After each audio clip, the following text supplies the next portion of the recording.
ఒంగోలులో పరిస్థితి తెలుసుకుందాం. పూర్తి అప్డేట్ అందించడానికి సురేష్ లైవ్ లో జాయిన్ అవుతున్నారు. ఒంగోలులో ఇప్పటికీ కూడా 6 గంటలకు ముందే లైన్ లో నుంచిన వారు ఇంకా కూడా వెయిట్ చేస్తున్నటువంటి పరిస్థితి కనిపిస్తోంది. సురేష్, ప్రస్తుతం అక్కడ పరిస్థితి ఏ విధంగా ఉంది? ఇంకా ఎంత మంది ఓటర్లు అక్కడ బారులు తీరి కనిపిస్తున్నారు? దాదాపుగా వాళ్ళందరూ ఓట్లు వేసే సమయానికి ఎంత సమయం కావచ్చు? నల్లి ప్రకాశం జిల్లా ఒంగోలులోని సెయింట్ జేవియర్స్లో ఉన్న 73వ నెంబర్ పోలింగ్ కేంద్రంలో దాదాపు ఇంకా 200 మందికి పైగా ఓట్లు వేసేందుకు ఓటర్లు బారులు తీరిన పరిస్థితిని మనం విజువల్లో చూడొచ్చు. దాదాపు మధ్యాహ్నం 2 గంటల సమయం నుంచి వాళ్ళు ఇదే విధంగా క్యూ లైన్లో వేచి ఉన్న పరిస్థితి ఉంది. అయితే మొత్తం ఇక్కడ లోపల ఈవీఎంలో కొంత సాంకేతిక కారణాలతోటి లేటుగా ప్రాసెస్ జరుగుతున్న నేపథ్యంలో లేట్ అవుతుందని మాత్రం ఇక్కడ క్యూ లైన్లో ఉన్న ఓటర్లు చెప్తున్న పరిస్థితి. మొత్తం ప్రకాశం జిల్లాకు సంబంధించి ఉదయం నుంచి దాదాపు 7 గంటల సమయం నుంచి పెద్ద ఎత్తున ఓటర్లు తమ ఓటు హక్కును వినియోగించుకునేందుకు వచ్చిన నేపథ్యంలో అటు ఇప్పటికే జిల్లా వ్యాప్తంగా 74.61% పోలింగ్ నమోదైన పరిస్థితి. ఒంగోలులో కూడా పెద్ద ఎత్తున ఓటర్లు ఉదయం 7 గంటల నుంచి అటు క్యూ లైన్లలో కూడా పెద్ద ఎత్తున ఓటు హక్కును వినియోగించుకునేందుకు వచ్చారు. అయితే మధ్యాహ్నం వరకు కొంత అయితే 11 గంటల సమయం వరకు దాదాపు 40% పోలింగ్ నమోదైన నేపథ్యంలో తర్వాత 11 నుంచి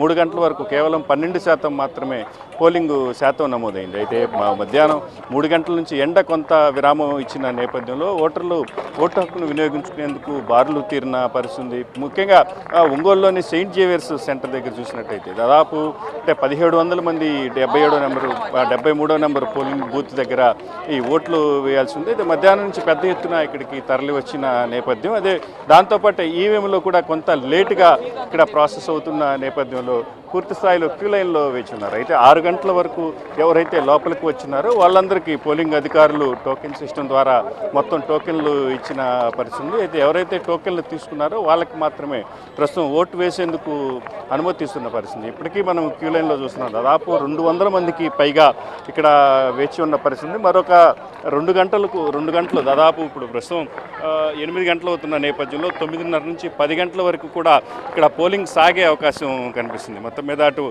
ప్రకాశం జిల్లాకు సంబంధించి ఇప్పటికే 74.61% పోలింగ్ నమోదైంది 6 గంటల వరకు. అయితే మరి ఈ కౌంట్ ఎట్లా ఉంటుంది అనేది మాత్రం చూడాల్సిన పరిస్థితి. మొత్తం మీద అయితే ఈ ప్రకాశం జిల్లాకు సంబంధించి చెదురుమదురు ఘటనలు మినహా పోలింగ్ మాత్రం ప్రశాంతంగానే సాగింది. అయితే దర్శి నియోజకవర్గానికి సంబంధించి ఏదైతే ఇటు బొట్లపాలెంలో ఈవీఎం కింద పడిపోయిన ఘటన నేపథ్యంలో కొంత అక్కడ ఉద్రిక్త పరిస్థితి చోటు చేసుకుంది. అయితే ఇటు పోలింగ్ అధికారులు రెండు పక్కలను అటు టీడీపీ వైసీపీ వర్గాలను సమన్వయపరచడం, అదేవిధంగా వెంటనే ఏదైతే కింద పడిపోయిన ఈవీఎంను సాంకేతిక లోపాలను సరిచేసి తిరిగి పోలింగ్ను యథావిధిగా కొనసాగించిన పరిస్థితి. అదేవిధంగా దర్శిలో కూడా 132 నెంబర్ పోలింగ్ స్టేషన్లో కూడా ఇదే పరిస్థితి కొనసాగింది. అయితే ఈవీఎం ధ్వంసమైన నేపథ్యంలో అయితే అక్కడ కూడా పోలింగ్ను యథావిధిగా కొనసాగించిన పరిస్థితి. మొత్తం అయితే జిల్లా వ్యాప్తంగా చెదురుమదురు ఘటనలు మినహా పూర్తి స్థాయిలో పోలింగ్ ప్రశాంతంగానే సాగింది. ప్రస్తుతం ఈ క్యూ లైన్లో ఎవరైతే వేచి ఉన్నారో వాళ్ళని మాట్లాడించే ప్రయత్నం చేద్దాం. చెప్పండి, అసలు మీరు ఎన్ని గంటలకి క్యూలోకి వచ్చారు? ఎందుకు లేట్ అవుతుంది? 4 గంటలకు వచ్చాము. 4 గంటల నుండి పోలింగ్ బూత్లో 1500 ఓట్స్ ఉన్నాయి.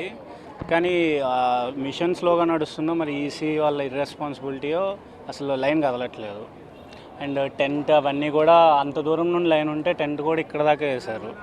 సో ఈసీ సరిగ్గా రెస్పాన్సిబిలిటీ తీసుకోలేదు సార్ కండక్ట్లో.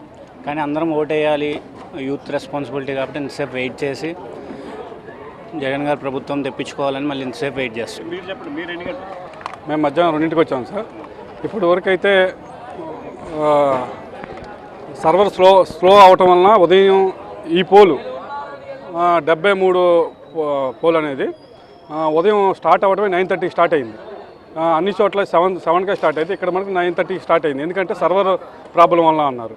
లైను ఉదయం నుంచి కూడా జస్ట్ 1 అవర్కి 10 మంది కూడా రావట్లేదు. 1 అవర్కి 10 మంది కూడా బయటకు రావట్లేదు. నుంచున్న ఓటరు చాలా నిరుత్సాహంతో కొంతమంది ఇంటికి వెళ్ళటం రావటం. సరే, కొంతమంది ఏంటి ఉదయం వచ్చి ఓటేసి వెళ్ళారు, కొంతమంది వచ్చి వెనక్కి వెళ్ళారు. సరే, సాయంత్రం ఖాళీ ఉంటుందని ఆ ఉద్దేశంతోనే వచ్చారు. కానీ సాయంత్రం కూడా మినిమం 1000 మంది పైన ఉన్నారు. ఇక్కడ గేట్ దగ్గర నుంచి ఇక్కడ నుంచి చూస్తే 1000 మంది పైన ఉన్నారు.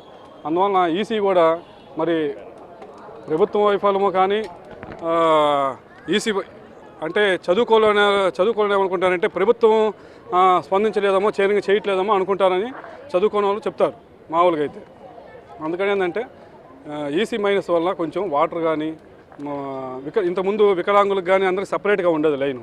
ఈరోజు వికలాంగులు కూడా అసలు లేదు, ఏదో అడిగి బతిమలాడి పంపించుకుంటే తప్పితే 60 సంవత్సరాలు దాటిన వాళ్ళని సపరేట్గా పంపించేది లేదు. ఒక పోలీసు వాళ్ళు కానీ ఒక వాళ్ళని కానీ మేము ముసలోళ్ళమయ్యా అని చెప్పి ఆధార్ కార్డు చూపిస్తే ముసలోళ్ళకి ఆధార్ కార్డు చూపించేదాం సార్. ఒక ముసలోళ్ళు ఆధార్ కార్డు చూపించేది తెలిసిద్ది కదా, 60 సంవత్సరాలు దాటిన వాళ్ళు తెలిసిద్ది కదా, వాళ్ళని కొంచెం పక్క నుంచి పంపించడం అలా ఏం చేయలేదు ఆఫీసర్ పరంగా.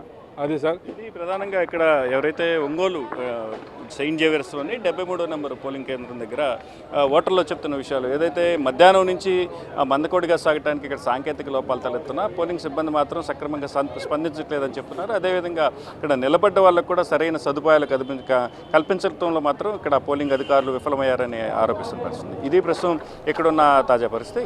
Over to studio. Right Suresh, thanks for the update. Ongole, Pithapatnam ఇలా చాలా ప్రాంతాల్లో ఇప్పటికీ ఏపీ వ్యాప్తంగా ఇంకా పోలింగ్ కొనసాగుతూనే ఉంది. సాయంత్రం 6 గంటల కంటే ముందే వీరంతా కూడా లైన్లో ఉన్నప్పటికీ ఇప్పటికీ లైన్లోనే వేచి ఉన్నటువంటి పరిస్థితి కనిపిస్తోంది. రాత్రి 10 గంటలు దాటే అవకాశం కూడా కనిపిస్తోంది. ఇంతకుముందు ఎన్నికల అధికారి ముఖేష్ కుమార్ మీనా మాట్లాడుతూ 10 గంటల తర్వాత వరకు కూడా ఎన్నికలు పోలింగ్ జరిగే అవకాశం